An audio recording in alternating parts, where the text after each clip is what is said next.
You going from one of the biggest TV shows in history to joining one of the biggest film franchises in the world ever. How do the two even compare? Do they compare? I think they do. Like, I had a chat, a couple of years ago now with Kevin Feige about the fact that they ran in tandem, that that the TV show Game of Thrones ran in tandem with the MCU.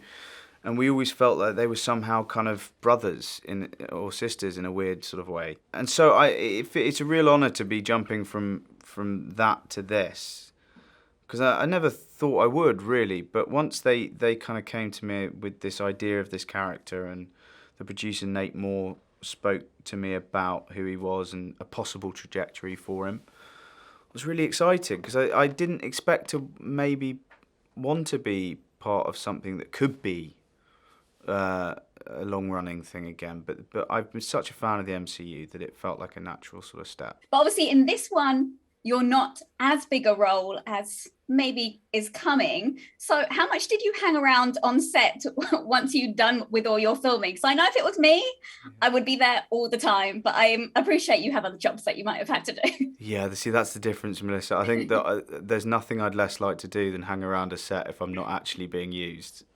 That's fair enough. I'd feel like a right tool. So no, I came in and did 2 weeks at the end of this shoot and got my stuff done then, and that was a real dream, because it was just they'd set up how they worked, they had everything in place. It shot 20 minutes from my home, so I was kind of in heaven. Marvel movie on the doorstep. Perfect.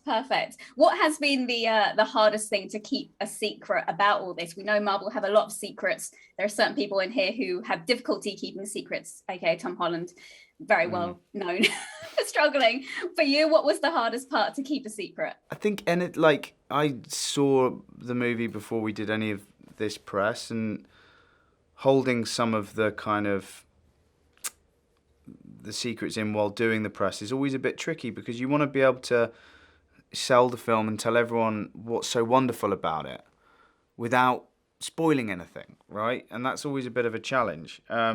So all I can say is go and see it. There's plenty to surprise and shock you. It's hard for us as well, because we'll get told off as well if we spoil anything. I bet. And there's so much on the internet, which we could talk to you about, but we shouldn't, because I don't want to spoil it for anyone either.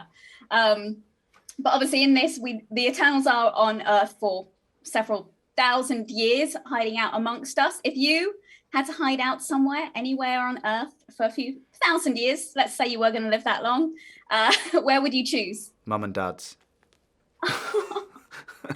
You've got to go back to Mum and Dad's, haven't you? Like, if the world's coming to an end, or you've got to go hide out, I'd hide out with Mum and Dad. Oh, that's adorable. Yeah. I wasn't expecting that. I thought you'd choose somewhere exotic. That's the cutest answer. Nah, Mum and Dad's in Worcestershire. That's where I'd go. Perfect. Very, very exotic. And obviously the Eternals have all got their unique powers.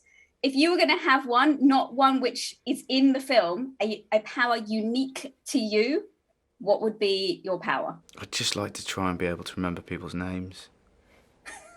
Do you know what I mean? And how excited are you for everything going forward and what's to come with your role? That must be something so special. Yeah, I really am. I really am, and hope that there's future. I really don't take anything for granted, and if this was my whole Marvel experience, thank you very much. I had a great time, but I hope there's a future for Dane.